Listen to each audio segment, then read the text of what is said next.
With the warmer temperatures and tourist season in full swing, many are heading to the beaches, and Wrightsville Beach Ocean Rescue says they've had more rip current rescues than normal, especially for this time of the year.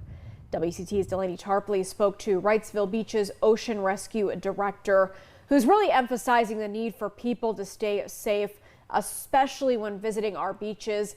Delaney, he also mentioned to you a safety guideline that many people forget about. What was it? Yeah, Daniela, he said that when you first feel yourself being pulled out, just try to float for a bit. Don't fight it right away. Even though it's scary, just kind of let yourself be carried out. And then when you're finally feeling comfortable or feel like that rip current is weakening, that's when you should start swimming parallel to the shore. For many of us, it feels like summer is just now getting underway. But Wrightsville Beach Ocean Rescue doesn't feel that way. It's been a busy start to the summer. Ocean Rescue Director Sam Proffitt says they've probably had 50 rip current rescues since Memorial Day weekend. Just Friday alone, they had 3 or 4.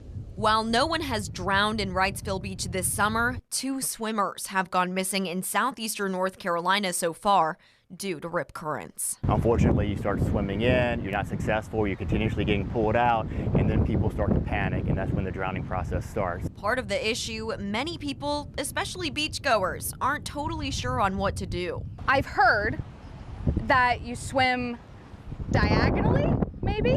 Okay. That's pretty much all I know. Call for the lifeguard. According to Proffitt, his first tip is not to panic. Then, if you're comfortable, try to float on your back and let the current pull you out a bit. Then try to swim parallel to the shore to get out. But Proffitt also says prevention starts before you ever get to the beach. Swim only when the lifeguard's on the lifeguard stands.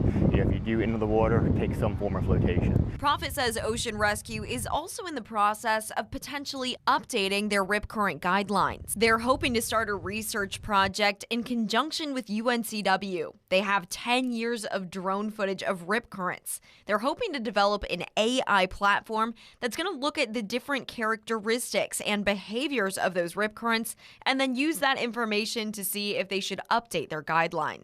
A way to make sure everyone stays safe while also having a fun beach day. This research project with UNCW is still in very early stages. Proffitt says we shouldn't expect updated guidelines anytime soon, but we'll keep you updated on what they discover when that research project finally gets underway. Delaney Tarpley, WECT News.